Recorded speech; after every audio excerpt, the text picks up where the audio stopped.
I had only two choices left: turn back and accept that fear had beaten me again, or step deeper into the darkness of the Great Pyramid where even my flashlight refused to shine. My legs were shaking, my throat was dry, and every story I'd ever heard about explorers disappearing forever in these corridors echoed inside my head.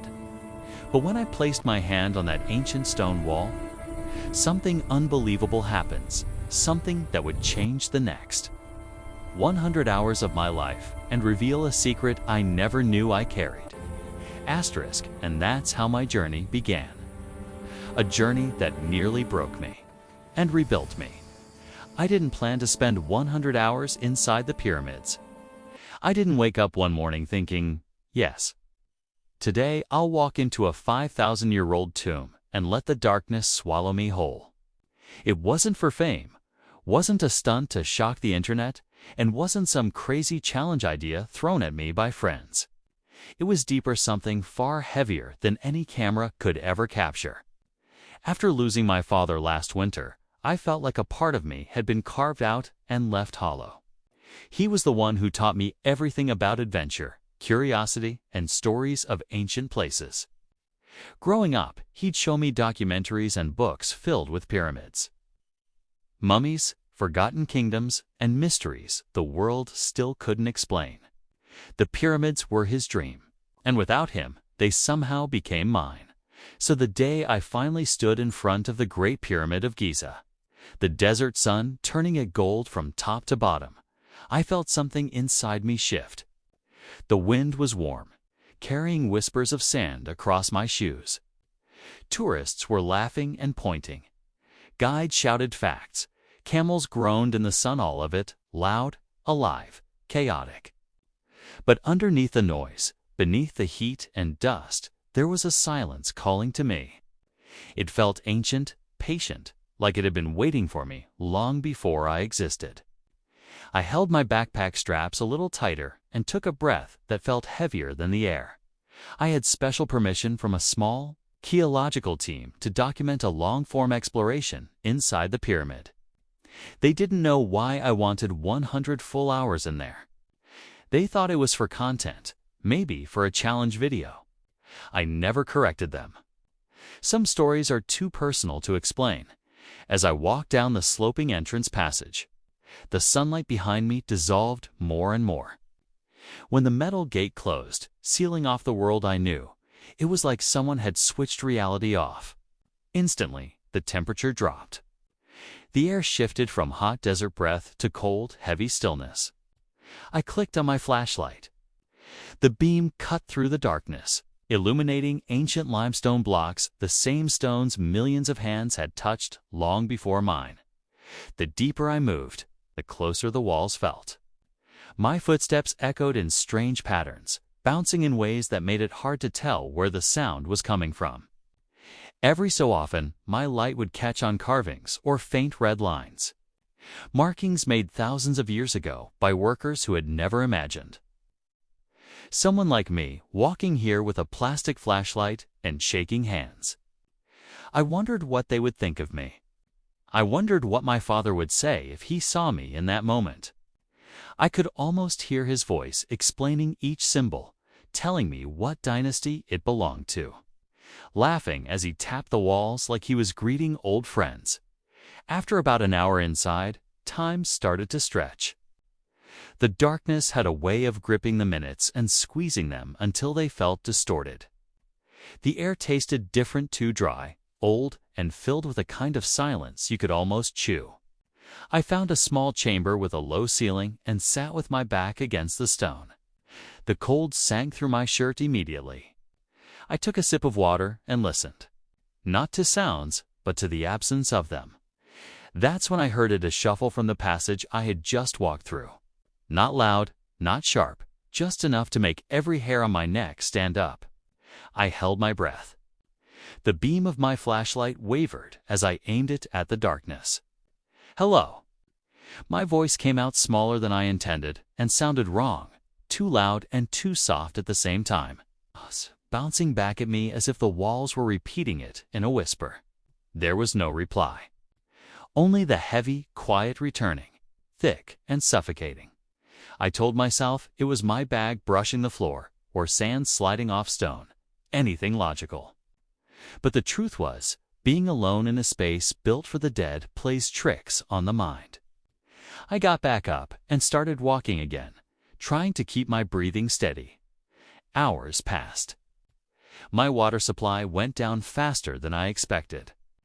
The air felt thinner, like the pyramid was swallowing it slowly. At one point, I crawled through a narrow passage so tight I had to push my backpack ahead of me. The stone pressed against my shoulders. My knees scraped the floor. And my heartbeat thumped in my ears so loudly I thought the whole pyramid would hear it. For a moment, I froze halfway through the tunnel, panic gripping my chest. What if I got stuck?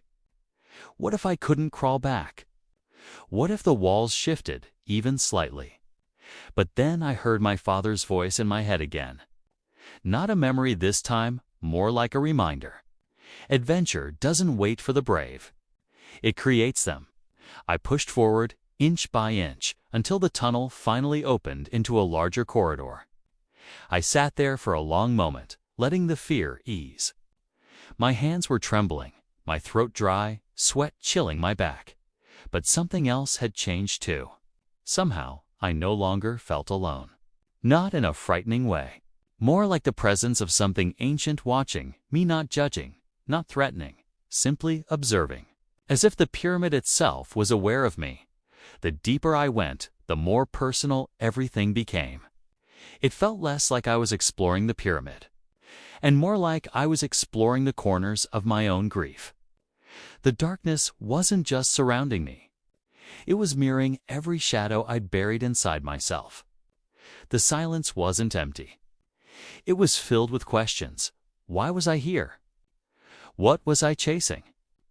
What was I trying to prove? I didn't know the answers then. I wasn't sure I wanted to know by the time I reached a wide chamber with cracked stone blocks and ancient dust swirling around my feet. Exhaustion was starting to blur the edges of my mind. I checked the timer on my camera. Only 30 hours in. Not even halfway through. My body ached. My thoughts felt heavy. Every sound echoed like a memory. Every shadow looked alive. Every breath felt like it carried the weight of centuries.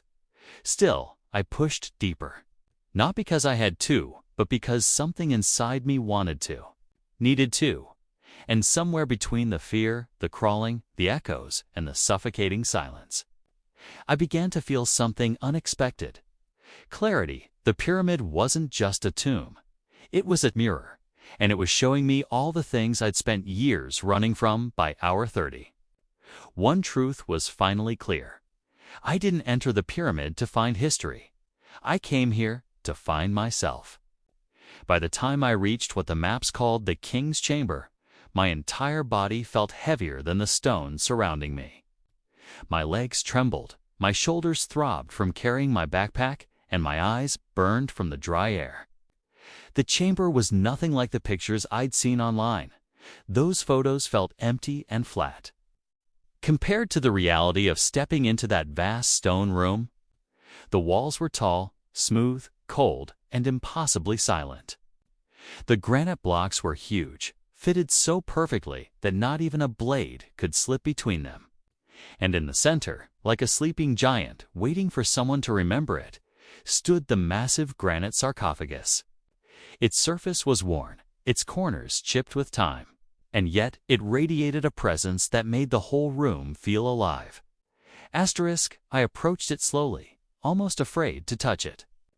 When my fingers finally brushed its edge, a subtle warmth pulsed through the stone, surprising me. It wasn't supernatural, I knew that. Stone stored temperature. But in that moment, after hours of shadows and fear, that warmth felt like a heartbeat.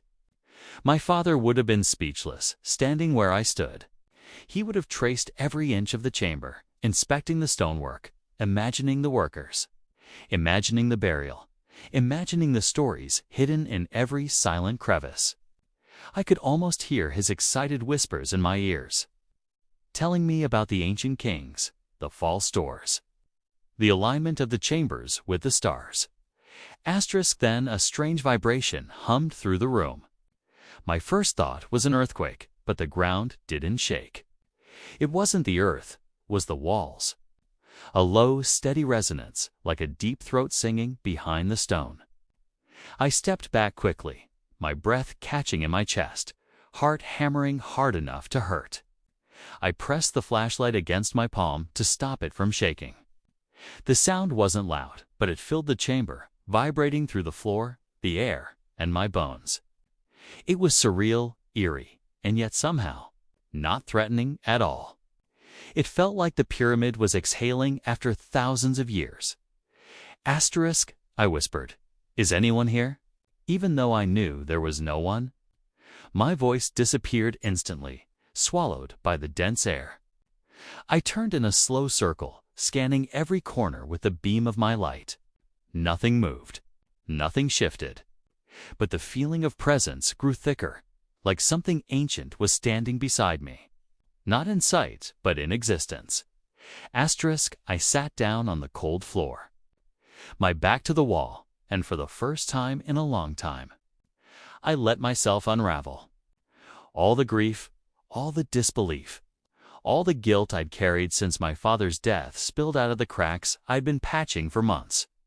I had tried so hard to pretend I was fine, to keep moving, to stay strong for everyone around me.